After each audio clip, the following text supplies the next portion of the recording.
Student, कैसे हैं आप सभी लोग। I hope you all are fine. बच्चों स्टार्ट करते हैं नेक्स्ट चैप्टर नंबर 13, जो कि क्या है, तारे।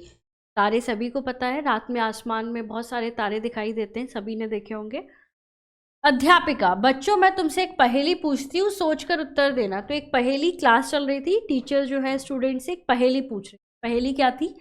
एक थाल मोतियों से भरा, सबके सिर पर औंधा धरा, चारों ओर वह थाल फिरे, मोती उसके एक ना गिरे। बताइए सोच के। हेमंत, आकाश। सही बात है, आकाश में तारे जो हैं वो क्या है, मोती, और वो सबके सिर पर है। अध्यापिका, शाबाश विजय, तुम बताओ यहाँ मोती किसको कहा गया है। विजय, मेरे विचार से तारों को मोती बताया गया है। अध्यापिका, ठीक। नीलम, मैडम ये तारे क्या हैं। अध्यापिका, तारे चमकते हुए अनेक सूर्य हैं जो हमें प्रकाश। सचिन बीच में ही टोकते हुए मैडम को, मैडम सूर्य तो बहुत बड़ा दिखाई देता है, फिर तारे इतने छोटे क्यों दिखाई देते हैं। तारे भी क्या है, देखो, तारे, सूर्य भी एक तारा है। जो भी चीज अपना प्रकाश खुद देती है तो वो क्या होती है, तारा होती है। सूर्य भी तारा है, और ये तारे भी क्या है, सूर्य है। ये भी हमें क्या देते हैं, प्रकाश देते हैं। अध्यापिका, इसका कारण यह है कि ये हमसे बहुत दूर है और सूर्य हमारे पास है। सूर्य ही पृथ्वी से लगभग 9 करोड़ 30 लाख मील दूर है। तारे तो इससे कई गुना अधिक दूर है। राकेश, फिर तो इनका प्रकाश पृथ्वी पर आते आते बहुत समय लगता होगा। अध्यापिका, हाँ, जो तारे पृथ्वी से सबसे समीप हैं उनका प्रकाश हम तक लगभग 4 वर्षों में पहुंच जाता है। कुछ तारों का प्रकाश तो अभी हमारी धरती पर पहुंचा ही नहीं है। नीलम, मैडम इन तारों का क्या लाभ है। अध्यापिका, इन तारों से दिशाओं और समय इनका ज्ञान होता है।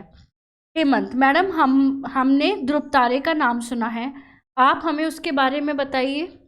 अध्यापिका, प्राचीन कथा के अनुसार राजा उत्तानपाद के पुत्र ध्रुव पर प्रसन्न होकर भगवान ने उसे ध्रुव तारा बना दिया।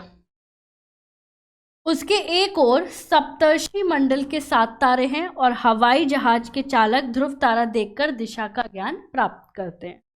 तो जो हवाई जहाज के चालक हैं वो ऐसे ही जो है दिशा का ज्ञान करते हैं। मैडम, कुछ तारे नीले और कुछ सफेद क्यों दिखाई देते हैं। अध्यापिका, तारे लाल, पीले, नीले और सफेद रंगों में दिखाई देते हैं। इन्हीं से इनके ताप और आकार का पता चलता है। लाल रंग का तारा सबसे बड़ा होता है, इस पर इसका ताप सबसे कम होता है। नीले और सफेद तारे सबसे छोटे होते हैं, पर इनका ताप सबसे अधिक होता है। ताप मतलब टेम्परेचर। अंजलि, मैडम आकाशगंगा क्या होती है। अध्यापिका, आकाशगंगा एक प्रकार से तारों का कारखाना है। इसमें अनेक नए तारे बनते रहते हैं। इसके बीच का भाग सफेद पट्टी के रूप में चमकता दिखाई देता है। नीलम, मैडम मेरी समझ में एक बात नहीं आ रही, ये तारे एक दूसरे के इतने पास पास भी हैं और तीव्र गति से चक्कर भी काट रहे हैं, फिर भी इनकी आपस में टक्कर क्यों नहीं होती। अध्यापिका, ये एक दूसरे से काफी दूर पर चक्कर काटते हैं। आकाश में उड़ते पक्षी भी हमें एक दूसरे के पास दिखाई देते हैं, किंतु वे दूर हैं। यही बात तारों पर भी लागू होती है। तो इस तरीके से टीचर्स ने जो है तारों के बारे में बताया सभी बच्चों को। आकाशगंगा, ध्रुव तारा, सप्तर्षि मंडल जो होता है, सप्तर्षि जो मंडल होता है ध्रुव तारे के सामने होता है। तो इस तरीके से दिशा और समय का ज्ञान हम तारों से करते हैं। तो बच्चों, आपको भी बहुत कुछ सीखने को मिला। आगे पढ़ाई कीजिएगा।